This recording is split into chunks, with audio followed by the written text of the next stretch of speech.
훌륭하신 목회자님들 앞에서 이렇게 좀 부끄러운 글을 읽게 되어서 대단히 송구스럽기도 하고 또 한편 여러분들을 뵙게 돼서 정말로 영광스럽게 생각합니다. 기독교와 우리의 현실 정치라고 해서 약간 긴 글의 내용인데요. 이 글은 다음 주쯤이면 그러니까 4월 11일 날이 그 총선 일자인데 4월 11일보다 한 달 정도 앞서서 3월 한 11일 정도로 IVP와 기독교 윤리 실천 운동이 함께 공동으로 책을 한 권 만들었습니다. 그때 출간될 예정인데 어떻게 투표할 것인가 라는 타이틀로 해서 9명의 학자들 그리고 현재 그 주제에 대해서 전문적으로 활동해 온 분들이 협력해서 글들을 내었습니다. 우리 기독교인들이 어떻게 하면 전문 분야에 있어서 어떤 점들을 고려하고 고민하고 어떤 관점에서 투표할 것인지를 고민할 수 있도록 도와드리는 책입니다. 제 글은 그 가운데서 이제 우리의 현실 정치를 좀 다루는 그 내용으로 되어 있고요. 이것 외에도 이제 경제 문제, 학교 문제, 통일 문제, 환경 문제, 복지 문제 등 전부 9곡지의 내용들이 거기에 실려 있습니다. 제가 여러 목회자님들 앞에서 이 글을 읽게 될 때 저는 좀 이렇게 두려운 마음이 드는 것이 특히 앞부분에 나름대로 성경을 이런 관점에서 보면서 우리 성서 안에서 정치적 측면에 대해서 그 이야기를 끄집어낼 수 있지 않을까 해서 그 부분을 좀 소론해서 이야기를 하고 있는데 이 부분에 대해서는 사실 저는 신학 공부를 하지 않았기 때문에 잘 모릅니다. 나중에 좀 허심탄회하게 좀 말씀해 주시고 지적해 주시면 저는 개인적으로 또 많은 도움을 얻을 수 있을 것 같습니다. 발제된 내용이 준비된 내용이 있으니까요. 읽도록 하겠습니다. 그리스도인 세상의 빛과 소금. 성서에는 정치와 관련하여 연역적으로 끄집어낼 수 있는 말은 너무나 다양합니다. 그래서 성서에서 바람직한 정치 이념을 도출하려고 한다면 입장에 따라서 그 결과물들이 서로 달라질 뿐만 아니라 서로 모순될 수도 있습니다. 게다가 현실에 대한 이해가 없이 원론적인 입장에서만 입각해서 제도나 이념을 성서에 근거하여 논하려면 완전히 엉뚱한 말을 해버릴 수도 있습니다. 그런 엉뚱한 말의 대표적인 것이 민주주의는 성서적이지 않다거나 혹은 독재자라도 하나님은 권력자를 축복하신다. 신앙인은 기존의 질서를 무조건 옹호해야만 한다. 따위의 주장들입니다. 이러한 주장들은 성서의 구절에서 정말로 직접 도출해낼 수도 있습니다. 하지만 복음과 말씀의 정신과는 아주 먼 곳에 있다고 생각하고 있습니다. 오늘의 시대는 민주주의를 사회의 지고가치로 받아들이고 있지만 성서에 나타나는 정치제도는 민주주의가 극복해왔던 대상이 되는 왕정뿐입니다. 그래서 선거에 의한 정치 지도자의 선출이나 정책 수립에 있어서의 합의의 도출 혹은 바람직한 국가 운영에 있어서의 시민의 역할과 같은 생각을 성경 말씀 속에서 곧바로 인용을 해내거나 찾아내는 것은 어렵거나 또는 불가능합니다. 우리가 현실 정치와 기독교와의 관계를 의미 있게 고민하려면 성서로부터는 사회 정치적 원리에 대한 이해를 얻고 현실로부터는 정치 작동 원리와 방식에 대한 깊은 통찰을 얻은 뒤에 이 두 가지를 지혜롭게 연결해야만 합니다. 이 시대의 한국 정치가 가진 문제점은 정치인의 개인적인 또는 조직적인 부패 문제, 당리당략에 따른 정책 결정에 의한 시민의 소외 문제, 지도자의 독단적 정무 수행에 따른 합의정신 실종의 문제, 대중적 소통의 부재 문제, 그리고 국민 총생산을 증가시키고 무역을 확대시키기 위한 제도적 노력에 집중하는 가운데 발생하는 부의 재분배 장치 미비 문제, 경제적 가치의 효율성 중점으로 인해서 사회적 가치가 획일화되는 문제, 또 제대로 된 내용적 논의 없이 복지, 교육, 환경 등 고비용 사안들에 대해서 정치적 입장에 따라서 그냥 찬반으로 갈려서 싸우게 되는 정치 과잉 문제, 통일 문제를 국가의 미래를 중심으로 생각하기보다는 정치적 이해관계에 따라서 왜곡하는 문제 등입니다. 이러한 문제점들이 발생하게 된 근원에는 해방과 정부 수립 이후에 남한에서 민주주의가 헌법을 통해 규정되고 현실화되는 가운데 위로부터는 정치제도 개혁을 우선시하면서도 결국 실질적인 변화는 그 이후 수십 년간의 민주화 투쟁 과정을 통해서 이루어져야 했던 우리의 역사가 있습니다. 게다가 우리보다 더 오랜 역사와 이론적 고민의 깊이를 가진 서구에서도 마찬가지로 민주주의의 이념에 대해서 과연 그것이 올바른 것인가, 정말 바람직한 것인가에 대한 많은 논의가 있는데, 예를 들어서 다수결이 초래할 수 있는 우매한 다수의 통합 문제, 또 민주제도 내에서의 정치적 적대관계를 어떻게 해소할 것이냐라는 그런 문제도 우리 사회 속에서도 여전히 경험을 하고 있습니다. 그런데 성서는 세상이라는 표현을 통해서 우리에게 정치적 공동체에 대해서 사실상 말하고 있다고 저는 생각합니다. 그리고 그 세상 가운데 살아가는 우리 모두가 정치 공동체 시민으로서 해야 할 역할이 무엇인지를 알게 해준다고 봅니다. 예수님의 말씀 가운데 세상의 빛과 소금에 관한 사명이 바로 그것이라고 봅니다. 말씀을 인용하겠습니다. 너희는 세상의 소금이니 소금이 만일 그 맛을 잃으면 무엇으로 짜게 하려? 후에는 아무 쓸데없어 다만 밖에 버려져 사람에게 발칠 뿐이니라. 너희는 세상의 빛이라. 산 위에 있는 동네가 숨겨지지 못할 것이요, 사람이 등불을 켜서 마을 아래 두지 아니하고 등경 위에 두나니 이러므로 집 안 모든 사람에게 비치느니라. 이같이 너희 빛이 사람 앞에 비치게 하여 그들로 너희 착한 행실을 보고 하늘에 계신 너희 아버지께 영광을 돌리게 하라. 예수님의 산상수훈 가운데 나오는 빛과 소금의 비유는 세상과 연관해서 설명이 됩니다. 세상은 혼자의 삶에서가 아니라 이웃과 더불어 공동체를 구성하며 살아가는 삶 속에서 나타나는 것입니다. 이 세상은 함께 먹거리의 문제를 해결하는 경제 공동체일 수도 있고, 위기의 시간에 도움을 주는 공동체일 수도 있고, 삶의 방식을 고민하고 다른 공동체와의 연대와 갈등의 문제를 해결하는 정치 공동체일 수도 있습니다. 정치 공동체는 세상을 이루는 한 측면입니다. 이러한 정치 공동체로서의 세상에서 소금이 되라는 말씀은 정치가 부패되는 것을 막고 정치가 사람들이 사람답게 살 수 있는 세계를 만드는 길이 되도록 하라는 사명을 그리스도인에게 주시는 말씀으로 이해할 수 있습니다. 빛이 되라는 말씀은 그리스도인인 우리의 착한 행실이 모두에게 드러나게 하여 하늘 아버지에게 영광을 돌리게 되는 것을 말합니다. 그런데 이 말씀은 너는 구제할 때 오른손이 하는 것을 왼손이 모르게 하여 내 구제함을 은밀하게 하라고 하는 마태복음 6장 3절 4절 말씀과 모순되는 것처럼 보입니다. 우리는 착한 일을 드러나게 해야 할까요? 아니면 드러나지 않게 해야 할까요? 이러한 모습은 위의 두 말씀이 가리키는 착한 일이 서로 다른 종류에 속하는 것임을 이해한다면 해결될 수 있다고 봅니다. 즉, 착한 일에는 드러나서는 안 되는 착한 일과 드러나야만 하는 착한 일로 나눠진다는 것입니다. 드러나서는 안 되는 선한 일은 개인적인 선행이며 드러나지 않을 때 하나님으로부터 축복을 받습니다. 그런 선행을 드러내려는 말은 외식하는 행위이며 그 상을 하늘로부터 기대할 수 없습니다.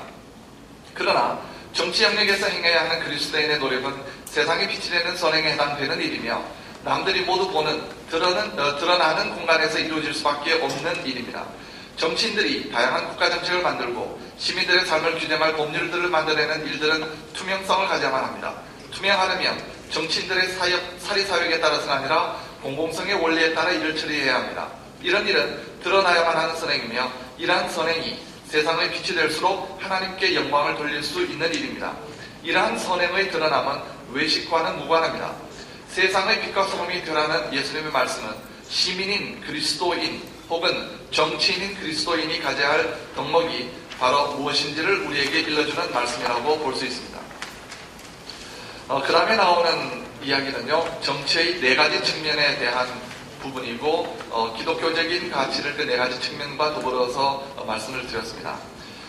이 내용은 정치학 개론이나 정치 철학 개론서에 나오지 않는 그런 내용이라고 볼 수 있습니다. 왜냐하면 일반적으로 정치학적인 논의 자체가 이미 20세기, 21세기 들어와서 근본적으로 변화가 되고 또 챌린지를 받고 있기 때문에 딱히 정치는 이런 것이다라고 꼬집어서 정리할 수 있는 그런 내용이 확정적으로 교과서처럼 제시될 수는 없습니다. 그래서 이와 같은 논의는 나름대로 이제 제가 정치학을 전공했기 때문에 그 기독교와 정치의 관계를 생각했을 때 이 네 가지 점은 좀 주목해서 봐야 되겠다는 점을 골라서 정리해 본 내용입니다. 첫 번째입니다. 정치는 공동체로서의 세상의 일입니다. 정치는 공동체로서의 세상, the world와 관련된 일입니다. 세상은 인간 세상을 말하는 것이며 이는 지구, the earth와는 다른 것입니다. 지구 위에 인간이 갑자기 사라진다 해도 인간 세상은 지구에 인간이 갑자기 사라진다면 인간 세상은 없어지는 것이지만 지구는 여전히 있을 수 있습니다. 지구가 파괴될 위험에 처해서 인류가 우주선을 타고 외계의 어느 별에 거처를 옮긴다면 지구는 사라지지만 인간이 만든 환경은 새로운 별에서 지속될 것입니다. 이처럼 세상이란 인간이 모여 스스로 만들어낸 것으로 스스로의 삶의 환경이 되는 것을 가리키는 말입니다. 이러한 세상은 드러나는 공간입니다. 세상은 사람들로 이루어지므로 거기서 사람들의 행위는 보이고 들려집니다. 정치 행위는 사람들의 시선 속에 등장하기 때문에 보이는 것은 외면성을 중심으로 합니다. 이 외면성은 현상을 의미하며 정치는 현상과 관계되기 때문에 판단의 대상은 외모가 됩니다. 겉으로 드러나는 일이 판단의 대상이 됩니다. 지금 등장이나 외면이나 현상이나 이런 말들은 전부 appear라는 단어와 연결이 된 영어 단어로 보면 같은 단어에 해당이 됩니다. 정치 영역은 이러한 출현의 공간입니다. 사람은 외모로 판단하지 말아야 한다는 것은 성서적 지혜이지만 빛으로 드러나는 착한 행실인 정치적 행위는 현실 속에 드러나는 일들, 즉 현상에 집중할 것을 요구합니다. 빛 속에 드러나고 빛이 되는 것은 현상이 되는 것이기 때문입니다. 모두가 관심을 갖고 보고 듣고 의논하는 이유는 거기서 다루어지는 일이 모두의 이익과 관련되기 때문입니다. 모두의 이익이란 공공선을 말하는 것인데요. 이는 다수의 이익과는 다른 말입니다. 다수의 이익이란 다수의 사람들이 공통적으로 추구하는 이익이며 개인들이 서로 개인적인 이익, 즉 사익을 조정함으로써 도달할 수 있습니다. 당의 이익, 즉 정당의 이익이나 계급의 이익이 여기에 속합니다. 하지만 공공선이란 사익을 연합함으로써 도달할 수 없는 사익의 총합과는 질적으로 다른 것을 말합니다. 공공성이란 이러한 공공선이 확보되었는가에 관한 문제입니다. 우리들 각자에게 개인적인 이익은 아주 중요합니다. 하지만 사익에 몰두하는 것만으로는 공공선에 도달할 수가 없습니다. 공공선이 깨지면 공동체 안에서 살아가는 개인의 삶도 결국 피폐해질 수밖에 없습니다. 모든 사람이 사익에만 몰두할 때 세상은 전장과 같아집니다. 그래서 정치가는 공공성에 집중하는 가운데 자신의 사적 이익을 추구하는 데 집중해서는 안 됩니다. 정치가는 개인이나 자신에 속한 당의 이익을 초월하여 모두에게 이익이 되는 길을 찾을 용기와 헌신의 태도를 가져야 합니다. 예로부터 정치가의 덕으로 간주되어 왔던 공평 무사의 정신은 오늘의 정치가들에게도 당연히 요구되는 덕목입니다. 공공성을 확보하기 위해서 정치가나 시민들은 대체로는 소통의 정신을 갖고 대화에 임해야 합니다. 총선을 통해서 뽑는 국회의원들이 하는 일은 지방선거의 지방의회 의원이나 시장이 하는 일과는 근본적으로 다릅니다. 지방의회 의원은 지역 발전을 위해 노력하는 사람이지만 국회의원은 비록 지역에서 선출되기는 해도 주로 국가 전체 이익을 위한 일을 다룹니다. 따라서 국회의원을 뽑는 총선의 경우 후보자의 공약이나 내가 속한 지역의 이익이라는 관점에 부합되는지에만 주목해서는 안 됩니다. 국회의원 후보자들이 자신의 지역의 관점을 넘어서서 모두의 이익에 도움이 되는지의 관점을 갖고 있는지 이것까지도 고려하는 것이 필요합니다. 아울러 정치가의 정직성이 중요합니다. 정치는 현실의 이름으로 정치 현실의 특성을 근거로 정치가가 거짓을 일삼는 경우도 있습니다. 하지만 현실 정치의 전략적 태도가 요구된다고 하더라도 거짓말이 요구되는 것은 아닙니다. 전략적인 태도의 특징은 특정한 목적을 쟁취하기 위해서 자신의 의도를 감추는 데 있습니다. 국가기밀의 경우를 예로 들어봅시다. 국가기밀이란 특정 사안에 대해서 그 내용을 공개하지 않는 것을 말합니다. 현실 정치에서는 국가기밀이 존재할 수밖에 없고 또 이와 유사한 기밀 사항도 많이 있을 수 있습니다. 그러나 특정한 목적을 얻기 위해서 정부나 정당이 국민들을 기만하고 여론을 조작하는 것과 전략적으로 기밀을 유지하는 것은 이거는 별개의 사안입니다. 또 다른 예를 들자면 영업행위에서 자기 회사의 이익을 위해서 원가를 공개하지 않거나 제조법을 숨길 수는 있지만 그 과정에서 속임수를 쓰거나 해로운 원료를 사용하는 것은 또 다른 문제입니다. 현실 정치에서 전략이 요구되더라도 거짓이 용인되는 것은 아닙니다. 따라서 정치가에게 정직과 진실성은 항상 요구되는 덕목입니다. 따라서 기독교적 가치의 관점에서 우리는 정치 공동체에서 활동하는 정치가에게는 투명성, 공공성, 정직과 진실성의 가치가 요구된다고 말할 수 있습니다. 이와 마찬가지로 시민에게는 지역 이기주의를 넘어서는 관점을 가질 필요가 있다고 말할 수 있습니다. 특히 그리스도인들은 이번 교회에 어떤 집단 이기주의에 빠져있지 않은가 하는 점을 스스로 철저히 살펴볼 필요가 있습니다. 두 번째, 정치는 인간의 본연적 행위라는 이야기입니다. 아리스토텔레스는 인간은 정치적 동물이라고 말했습니다. 이 말의 참뜻은 인간은 사회 안에서 서로 협력하며 살아가게 되어 있다는 뜻과는 좀 다릅니다. 이런 협력적 존재라는 말은 사회적 동물이라는 말로 표현되며 아리스토텔레스가 말한 인간은 정치적 동물이라는 말과는 거리가 있습니다. 인간이 정치적 동물이라는 말은 인간은 정치적 공동체 안에서 정치적 행위를 하며 살아갈 때 인간다운 삶이 가능하다는 말입니다. 정치적 행위란 더불어 살아가는 원칙과 방법에 대하여 자유롭게 의사를 표현하고 다수의 의견을 형성하며 서로의 의견을 소통적으로 교환하고 때로는 다투기도 하면서 합의를 추구하는 가운데 공동의 삶을 함께 만들어가는 행위를 말합니다. 이러한 행위를 통해서만 개인은 자신의 사적 삶뿐만 아니라 공동체의 삶을 규정하는 데까지도 자신의 의지를 개입시킬 수 있습니다. 이때에만 인간은 비로소 자신의 삶의 진정한 주체가 될 수 있고 그런 점에서 진정하게 자유로울 수 있습니다. 이런 자유는 인간을 비로소 인간답게 만드는 필수적 요소이며 정치만이 이러한 자유를 가능하게 한다는 점에서 인간은 정치적 동물입니다. 아리스토텔레스는 정치학에서 인간이 정치적 동물이라는 말과 인간이 언어를 사용하는 동물이다 라는 말을 같은 맥락에서 논의를 합니다.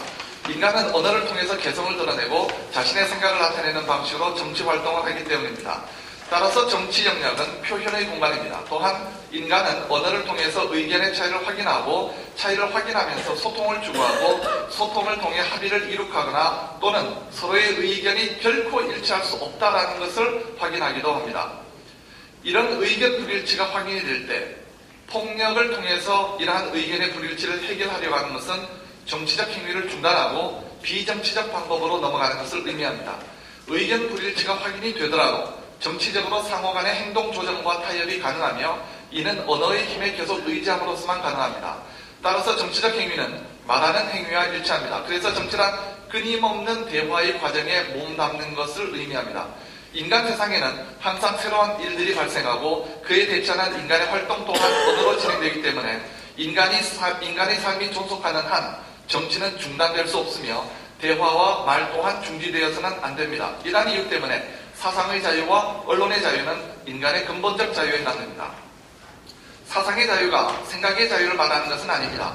아무리 포악한 정치체제라도 우리는 머릿속에 생각이 떠오르는 것을 막을 수 없습니다. 사상의 자유는 생각을 표현하고 나눌 수 있는 자유까지를 포함할 때 일컬을 수 있습니다. 생각의 내용을 표현하고 소통하는 과정에서 사상은 성숙하고 힘을 갖습니다. 따라서 사상의 자유와 표현의 자유 그리고 언론의 자유는 서로 다른 것이 아니라 동일한 것의 다른 이름입니다. 정치적 사안에 대해서 자유로운 표현과 언론의 자유를 요구하는 것은 정치적 참여의 기본입니다.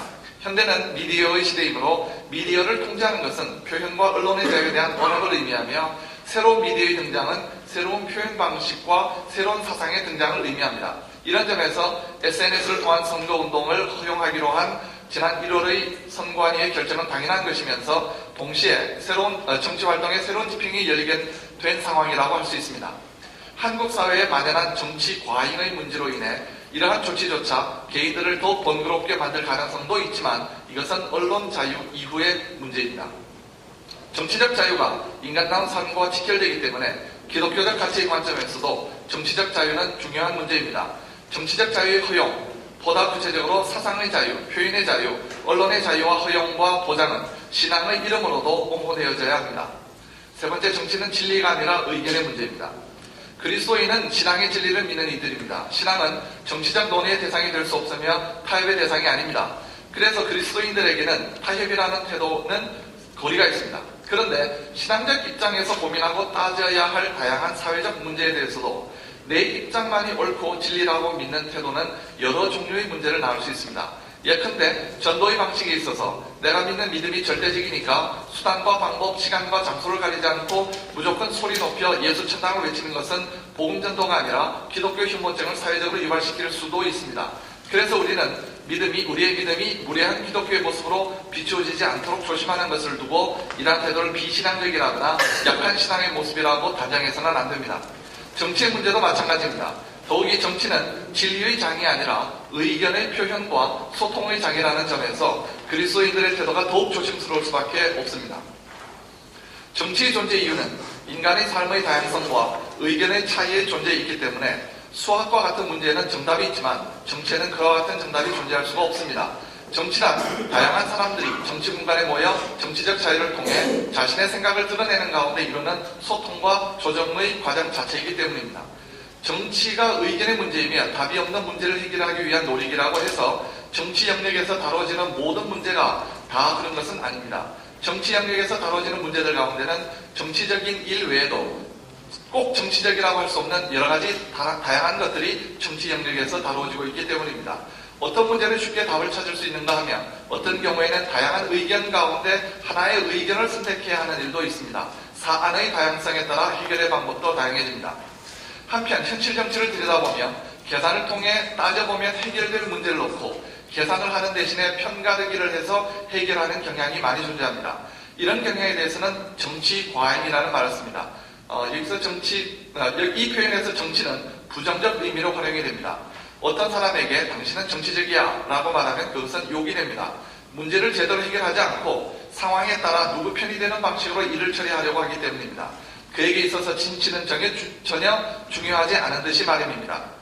사실관계를 따지지도 않고 해야 할 계산도 제대로 해보지도 않으면서 여당이냐 야당이냐 혹은 진보냐 보수냐 하는 등의 이름으로 편가르기를 해서 표결로 끝을 보리는 태도가 바로 정치 과잉의 태도입니다. 2011년 하반기에 뜨거운 논쟁에 초점이 되었던 무상급식 논쟁과 그에 따른 서울시의 찬반투표는 정치 과잉의 대표적인 예라고 생각이 됩니다. 결국 오세훈 시장의 사임과 그에 따른 보궐선거 등으로 비싼 정치 비용을 치렀던 이 사안은 무상급식에 들어가는 비용과 세금 수입 등과 관련된 계산, 그리고 각 당에서 제안한 원래의 입장과 서로 제안한 절충안의 금액 등을 꼼꼼히 합리적으로 계산하는 과정을 거치는 합리적인 검토의 과정을 먼저 가졌어야만 했었습니다. 하지만 그러한 치밀한 계산은 없었습니다. 단지 무상급식의 시행과 관련된 명분과 이유, 가치에 대한 논쟁만이 보물터지듯 쏟아졌었습니다. 그리스도인이 정치에 대해 관심을 가질 때 우려하고 조심해야 하는 점이 바로 이와 연관이 됩니다. 절대적 진리를 믿는 신앙인이라 하더라도 정치 영역에서 발생하는 모든 일에 대해 자신이 믿는 가치를 절대화하면서 다양한 가치와 태도들에 대해 악으로 규정하는 것은 그 자체가 정치적 악의 땅이 됩니다. 신앙적으로 양보할 수 없는 것은 신앙 자체이며 신앙의 자유를 억압할 때 신앙의 이름으로 우리는 투쟁해야 합니다. 하지만 토론과 대화를 통해 합의를 추구하고 공존을 도모해야 할 많은 사안들에 대해서 독선으로 일관하며 의견 차이가 중요한 사안에 대해서 흑백 논리나 선악의 관점에서 접근한다면 곤란합니다. 이런 사안들에 대해서 기독교적 가치는 개방적이고 공존하는 삶을 지향해야 합니다. 정치는 갈등을 통해 갈등을 넘는 과정입니다.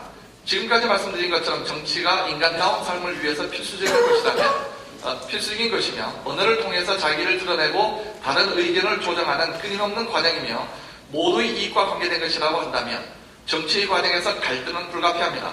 뿐만 아니라 그 갈등의 과정은 끝없이 지속되는 것입니다. 문제는 이러한 갈등을 어떻게 다룰 수 있을 것인가라는 점입니다. 갈등의 영원한 종식이 목표라면 어쨌든 갈등은 끝장내야겠다라고 생각을 한다면 그것은 불가능한 목표이거나 심지어는 반정치적인 목표일 수가 있습니다. 중요한 것은 인간의 세상 속에 영속적으로 존재할 수밖에 없는 갈등에 대해서 우리가 어떤 태도로 임해서 관리할 것이냐 하는 것입니다. 너무나 쉽게 빠지게 되는 유혹은 진리의 이름으로 갈등을 영속적으로 해결할 수 있다는 인식의 유혹입니다.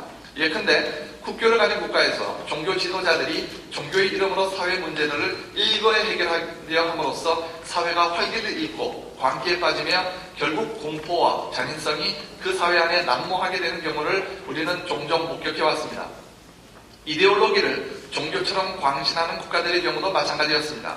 이런 경우에 이데올로기도 사회 안의 진리와 같은 판단의 척도로 작동한 것입니다. 진리에 대한 인식이 우리에게 바람직한 정치의 길을 보여준다는 흔한 믿음에도 불구하고 정치 영역에서 진리에 대한 확신은 정치를 종식시켜 인간적인 삶이 불가능한 세상을 만드는 경우가 더욱 많았습니다.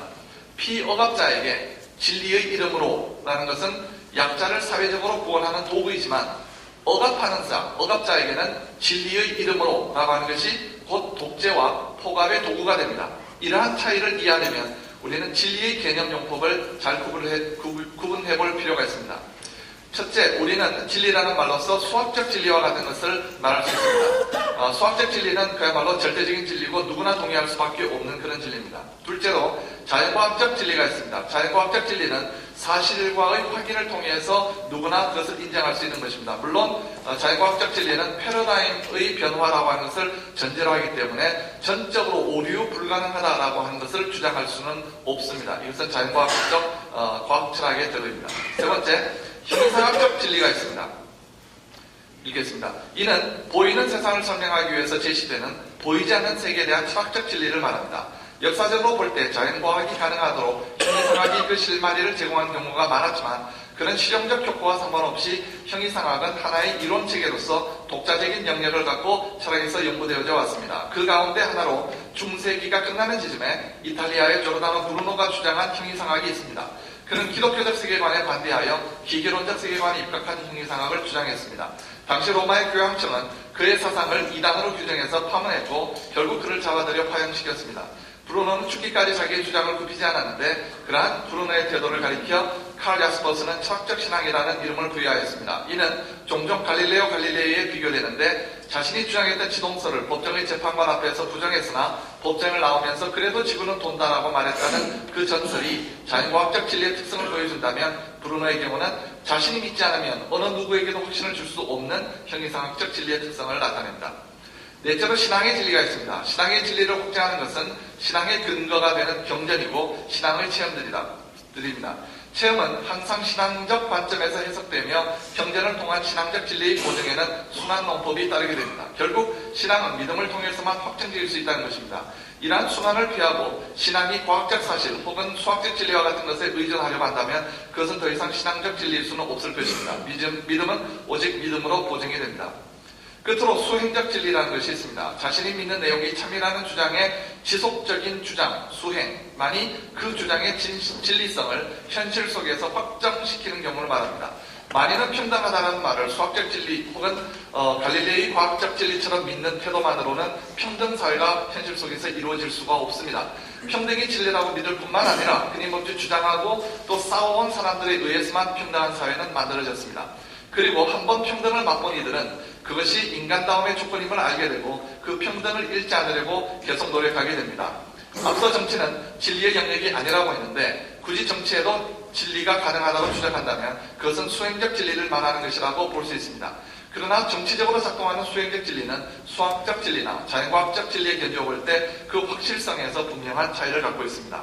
수학적 진리가 가진 힘과 같은 것을 통해 정치 영역에서 발생하는 갈등을 손쉽게 해결하려는 태도는 정치 영역을 파괴하고 공포와 잔인성이 지배하는 사회를 만들어내기 쉽습니다. 칼 슈미트는 정치란 적과 동지의 구별에서 시작한다고 말했습니다. 이 말이 타당하게 들리는 이유는 실제로 발생하는 정치적 의견의 대립이 마치 전장에서 이루어지는 적과의 대립과 싸움처럼 치열하기 때문입니다. 그럼에도 불구하고 슈미트의 규정을 끝까지 따라갈 수 없는 이유는 정치에서의 적대적인 갈등에도 불구하고 전쟁처럼 적을 죽이려는 것은 결국 정치의 종언을 가져오기 때문입니다. 정치가 끊임없는 갈등의 연속이며 적을 죽임으로써 갈등을 종식시킬 수 있다는 믿음은 거짓된 믿음입니다. 그래서 우리는 정치에서 적과 반대자를 구분해야 한다는 샹탈 모페의 주장은 타당하다고 여기게 됩니다. 지금도 살아서 활동하는 현대 정치 사상가입니다. 나와 대립을 이루고 있는 적대적 경쟁을 벌이고 있다고 해서 그가 곧 적이고 죽임의 대상이 되어서는 안 됩니다. 그런 이 태도는 정치 공동체의 파멸을 초래할 것입니다. 반대자는 우리와 비록 정치적 대립과 갈등 관계에 있지만 우리와 함께 정치 공동체를 구성하는 타자로 여겨져야 합니다. 따라서 우리는 반대자를 정치의 필요 조건으로 인정할 수 있어야 합니다. 정권 교체를 이룬 뒤에 정치 보복성의 검찰 조사와 세무사찰을 통해 과거 정권의 실세를 죽음에 몰아넣거나 불능 상태로 몰아가는 등의 정치 행위가 아직도 남아있는 한국 사회에서 죽임의 정치 문화가 존속하지 않도록 우리는 해야 합니다. 그런 점에서 기독교적 가치는 갈등을 통해서 갈등을 넘어서는 정치를 한국 사회에 요구해야 합니다. 계속 이어서 한국 사회가 직면하고 있는 구체적인 정치적 문제들을 조금 짚어서 말씀을 드리겠습니다. 오늘의 한국 사회를 좀 더 깊이 들여다보면 정치적 인식의 부족과 정치 과잉이 공존하고 있음을 알 수 있습니다. 이 둘은 서로 맞물려 작동하고 있기도 합니다. 서울시 교육청에서 발표한 서울시 학생인권 조례안과 관련된 사항을 예로서 살펴보도록 하겠습니다. 학생인권 조례가 경기도와 광주시에서 이미 공포되어서 시행되고 있는 가운데 서울시에서도 인권 조례를 준비했습니다. 광역시가 교육감으로 선출된 뒤에 서울시 교육청은 위원회를 만들어 자체적으로 학생인권 조례안을 마련했었습니다. 그리고 이와 별도로 시민단체가 자체적으로 좀 더 근본적인 급진적인 시민 발의안을 준비하고 있었습니다. 이 두 안 사이에는 인권 내용의 서술에 있어서 다소의 차이가 존재하고 있었지만 본질적으로는 큰 차이가 없었습니다. 보다 획기적인 내용을 담고 있었다. 내용보다 표현이라고 얘기해야 될 텐데요.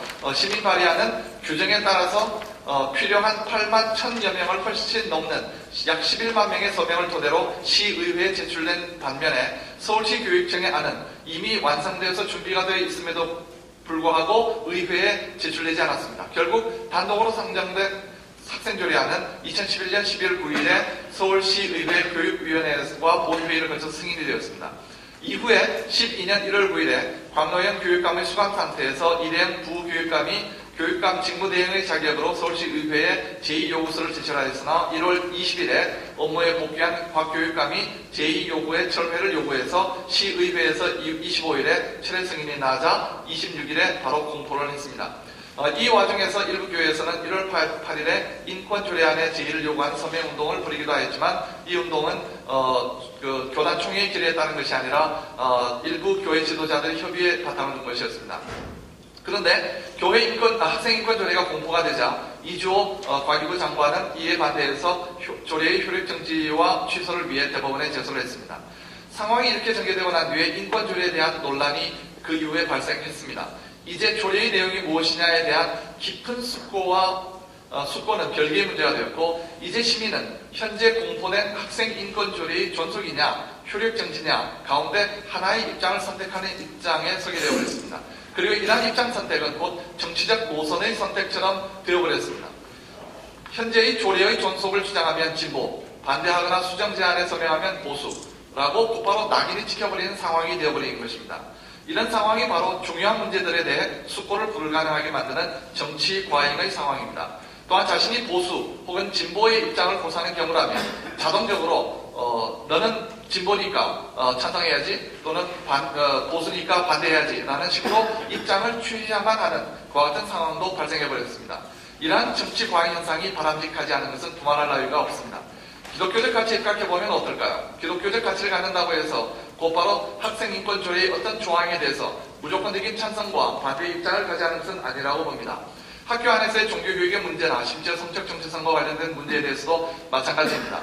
조례 내용에 대해서 어떤 문제의 징후를 포착하였다면 먼저 그 내용에 대해서 공개적인 방식으로 깊은 숙고와 대화의 자세를 갖는 것이 필요합니다.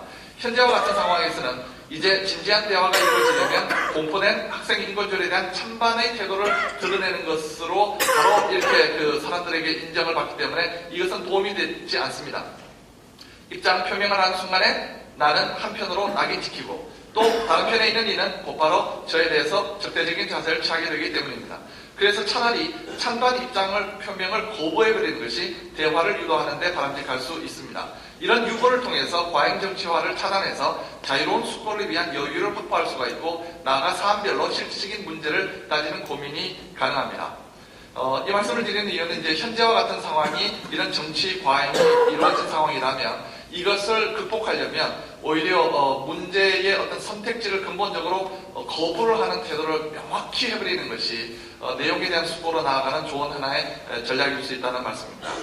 다음 단락입니다. 정치 과잉화는 마치 덫처럼 기존의 프레임 속에 시민을 올가매어서 숙고에 의해서가 아니라 패거리 만들기를 통해 정치적 선택을 하게 만듭니다. 바람직한 정치 문화는 정치적 선택을 숙고의 바탕을 두도록 하는 것이 것이므로 이를 위해서는 숙고를 불가능하게 만들도록 설정된 프레임을 파악하는 것이 중요합니다.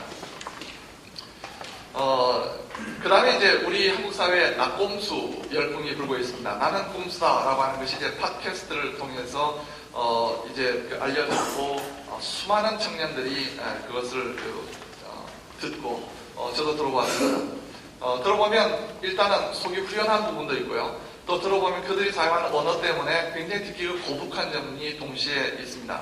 그런데 어쨌든 그런 이제 여러 목회자님들께서 혹시 들어보신 분이 계신지는 모르지만 그것을 보시게 되면 굉장히 거부감을 느낄 수도 있고 또 아닐 수도 있겠는데요.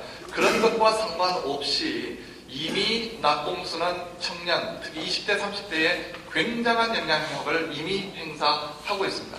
그리고 이제 그 낙곰수 진행자 중에 한 사람인 김어준 씨가 쓴 닥치고 정치라고 하는 책도 보시면 비슷한 느낌을 가지실 수가 있으신데요. 특히 점잖은 목회자님들의 관점에서 보면 뭐 이래라는 생각을 바로 한두 페이지만 읽으시면 느낄 수가 있습니다. 그럼에도 불구하고 이 책은 이미 작년 2011년 말까지 42만 부가 팔렸습니다. 지금은 훨씬 더 많이 팔렸고요. 이미 그것은 상당한 어떤 역할을 하고 있습니다. 그런데 이 낙곰수나 닥치고 정치 이 책이 하고 있는 역할은 뭐냐면 기존의 한국 사회를 지배하고 있는 정치 프레임, 다시 말하면 아주 보수적인, 그러니까 한국 사회를 지배하는 것 가운데 소위 조선일보를 포함해서 조중동이라고 부르는 이제 보수적인 언론이 만들어온 이 구조나 또 그것에 바탕을 둔 사회 인식의 틀을 근본적으로 바꾸어놓고 흔들고 있습니다. 그런데 그것을 바꿔놓고 흔들면서 우리로 하여금 철학적으로 또는 신앙적으로 가치에 따라서 사유를 하게 하는 것은 아닙니다. 그것은 보다 진보적인 프레임으로 바꾸어서 다른 관점에서 볼 수 있게 합니다. 자, 그러니까 그것이 그런 의미에서 하나의 역할을 하고 있지만 우리의 관점에서 보게 되면은 이런 식으로 프레임에 대항을 해서 다른 프레임을 제시하고 있는 것까지 우리 기독교인들은 바라보면서 그러면 이와 같은 프레임 변화라고 하는 것과 더불어서 우리는 뭘 중심으로 생각해야 되냐면 기독교적인 프레임을 제시하고 이걸 주입시키겠다라고 하는 태도는 또 하나의 프레임이기 때문에 그건 문제가 있고요. 이러한 프레임을 근본적으로 반성하면서 사안마다 우리의 가치가 무엇인지를 수고하고 그 부분을 하나씩 따져보는 그와 같은 태도가 우리에게 중요하다. 다시 말해서 이미 한국 사회를 지배하고 있는 프레임 또는 우리 교회의 대중을 지배하고 있는 프레임이 무엇인지를 짚어보고 또 그것에 대해서 대안적으로 나타나는 프레임이 무엇인가를 고민을 해볼 필요가 있고 그리고 또 한편으로 이제 우리는 근본적으로 기독교적 가치라고 하는 이 원리의 입장에서 사안별로 하나씩 따져보는 우리의 입장을 고민하는 것이 필요하다는 그런 말씀이었습니다. 그 다음 페이지로 넘어가겠습니다. 정교분리에 관한 이야기입니다. 자, 조금만 읽어보겠습니다. 그리스도인이 정치 참여에 대해서 고려할 때 부딪히는 것은 정교분리의 이념입니다. 정교분리의 의미가 종교는 정치와 무관해야 한다는 식으로 흔히들 이해되지만 역사적으로 미국과 유럽의 전통 속에서 이해된 정교분리의 의미는 그와는 좀 다릅니다. 정교분리의 참된 의미는 국가가 특정 종교를 국교로 지정해서 종교 활동에 정치적 영향을 미치거나 다른 종교의 활동에 지장을 초래하는 일을 하지 않는다는 것입니다. 토마스 제퍼슨이 주도해서 만들었던 미국 수정헌법 제1조에 나오는 정교분리의 이념의 의미는 영국에서처럼 특정 종교를 국가종교로 선택함으로써 다른 종교 또는 교파를 탄압해서는 안 된다는 데 있었습니다.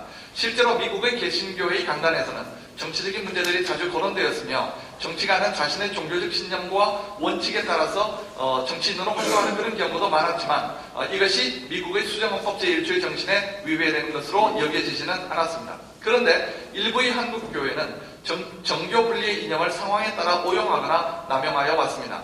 많은 교회 지도자들이 이승만 정권 때에는 독재를 지지하기 위해 부정투표에 한 몫을 했고 개발 독재가 이루어지던 박정희 정권 시절과 포갑적이던 5공화국 시절에는 인권 및 정치 탄압은 외면하면서도 개인적인 복에 집중하여 외형적 성장에 몰두하기도 했습니다. 이 과정에서 교회는 정교분리의 이념을 왜곡해서 스스로 사회정치적 차원에서 긍정적인 정치적 영향력을 행사하기를 피해왔었습니다. 여기에 대해 이만희 교수는 다음과 같이 지적하고 있습니다. 인용 읽겠습니다.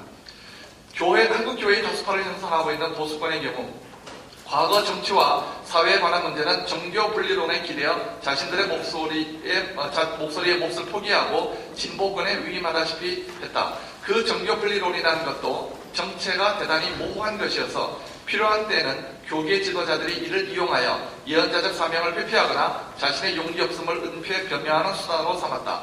그러면서도 초창기도에 참석하거나 독재자를 옹호하는 자신들의 정치적 행위에는 이 이론의 전적 여부를 문제 삼지 않았다. 결국 이 이론은 적용 과정에서도 편파성을 드러냈고 그 결과 한국교회 지도자들이 정직하지 못한 약점을 폭로하는 데 일조하고 말았다. 이제 민주화가 상당히 이루어지고 독재와 억압이 대부분 소멸된 상황에 이르자 보수적인 종교 지도자들 중 일부는 정치에 직접적인 영향력을 행사하기를 즐겨했고 또 선거 과정에 과도하게 개입하여 왔습니다.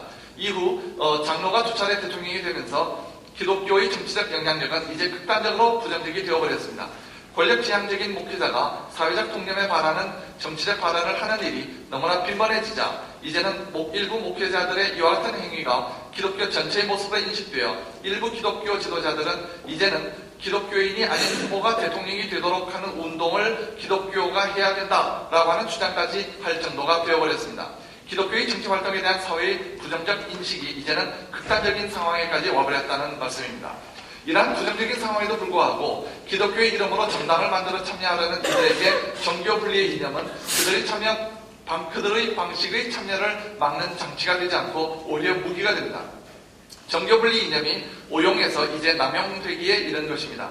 이들은 스스로 설정한 이념을 성서에 근거한 것에 설명하여 이를 기독교적 프레임으로 사회에 적용하는 방식으로 정치에 접근하는 모습을 보임으로써 기독교적 가치를 중심으로 정치적 성찰을 요구하는 건전한 기독교적 정치 참여와 혼동을 불러일으키거나 충돌을 이야기합니다.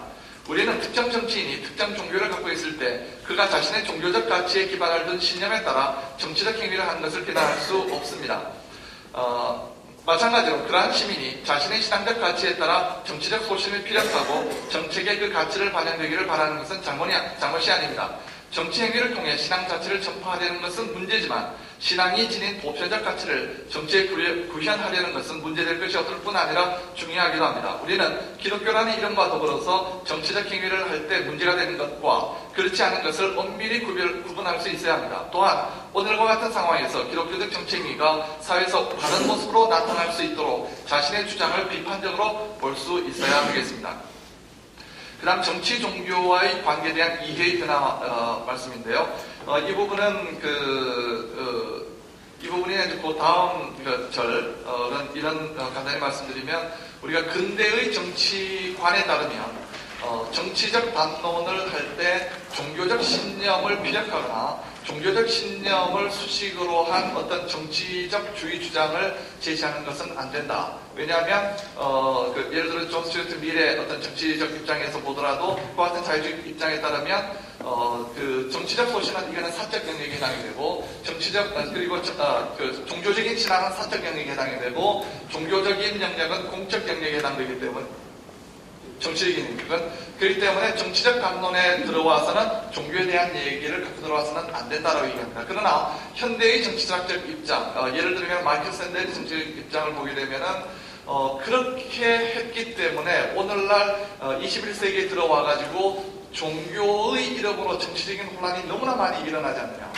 그렇기 때문에 정치적인 담론에서 종교를 배제함으로써 가기 때문에 결국 오히려 정치적 담론의 영역이 위축이 되고 제한이 되고 제 기능을 발휘하지 못하기 때문에 오히려 근본적으로 모든 사람들이 가지고 있는 어떤 소신이라고 하는 것이 그가 가지고 있는 종교적인 신념과 불가분의 관계가 있다고 한다면 그렇다면 종교적인 신앙에 입각한 가치라고 하는 것을 아예 공개적으로 가지고 와서 그런 것을 숨기지 않고 토론의 장에서 같이 얘기를 하는 것이 차라리 더 안전하다. 라고 하는 식으로 정치에 대한 이해를 바꾸어서 정치적 담론장의 성격을 바꾸려고 하는 시도들이 이루어집니다. 그것이 마이클 샌델의 주장이고 오늘날 이와 같은 논의들이 많이 이루어지고 있습니다. 그런 취지에서 이 정치와 종교의 관계도 좀 새로운 관점에서 우리가 모색할 필요가 있겠다는 뜻입니다. 결론으로 넘어가겠습니다. 기독교가 이념체계의 특성을 갖고 있기 때문에 기독교 정치가 하나의 이념체계의 구성과 강요로 설정된다면 이는 이데올로기가 되고 그 정치적 결과는 비극이 됩니다. 하지만 기독교는 또한 보편성을 지닌 가치체계를 지니고 있고 사회가 그릇된 길로 나아갈 때 그것을 비판하는 좋은 기준점이 됩니다. 이 경우에 기독교는 시민들로 하여금 가치를 중심으로 여러 문제를 바라볼 수 있게 돕습니다. 다시 읽어드리겠습니다. 이 경우에 기독교는 교인들 또는 신앙인만을 말하는 것이 아니고요. 시민들, 모든 시민들로 하여금 가치를 중심으로 여러 문제들을 바라볼 수 있게 돕습니다. 이런 노력 가운데 그리스도인은 정치 공동체 가운데 소금과 빛의 역할을 수행할 수가 있습니다. 교회는 교인의 수만큼 사회 안에서 권력을 지닙니다. 그런데 목회자가 이런 권력을 바탕으로 사회적, 정치적 영향력을 키워나가려고 한다면 신앙은 왜곡되고 사회는 교란이 됩니다. 목회자는 신도들이 선한 정치적 영향력을 미치는 시민이 될 수 있도록 길을 열어줘야 합니다. 신도들에게 정치적 영향력을 발휘하여 자신이 사회 안에서 권력적 지위를 얻으려고 해서는 안 됩니다. 이런 점에서 목회자는 신앙과 정치 사이의 먼 거리를 확인해야 합니다. 지혜로운 그리스도인은 기독교적 가치의 정치적 의미를 잘 생각할 수 있어야 합니다. 어떤 사람이 교회의 직분자라는 것, 그가 바람직한 정치가인가의 여부는 별개의 문제입니다. 어떤 사람이 교회 직분자이냐라는 것과 그 사람이 바람직한 정치가인가의 여부는 별개의 문제입니다. 개인적으로 이명박 대통령께서 훌륭한 장로님이셨다는 것에 저는 부정하지 않습니다. 그리고 그분이 개인적으로 훌륭한 신앙인이었다는 것이 대통령이 되기 위한 꼼수였다고 절대로 생각하지 않습니다. 그것과 그분이 훌륭한 정치가였느냐는 별개의 문제입니다. 자신의 삶을 바쳐서 세상의 빛과 소금이 되는 정치가의 길을 추구함으로써 자신에게 체현된 기독교적 가치를 통해 한국 사회에 선한 영향력을 끼칠 수 있습니다. 또는 선거나 사회 참여를 통해 인간다운 사회의 실현을 위해 노력할 수 있습니다. 그런 점에서 그리스도인은 신앙과 정치 사이에 가까운 거리를 확인해야 합니다. 그리스도인에게는 드러내지 않고 하는 선행과 드러나는 공간인 정치 영역에서의 착한 행실을 통해 빛이 되어야 하는 선행, 이 두 가지 모두가 요구됩니다. 과거에 이 땅의 어려운 정치적 상황 속에서 믿음을 지키며 세상 안에서 소금과 빛의 역할을 몸소 감당했던 신앙의 선진들의 노력이 헛되지 않도록 할 사명이 우리에게 있습니다. 지금과 같은 축복된 정치적 자유와 민주적 역선 속에 살아가고 있는 우리 그리스도인들에게는 보다 조심스러운 정치적 숙고의 길을 열고 기독교적 가치의 관점에서의 비판과 참여의 요구에 능동적으로 응답하는 실천적 덕을 갖춘 시민이 되어야 할 책무가 부여되어 있습니다. 이상으로 발표를 마치겠습니다. 감사합니다.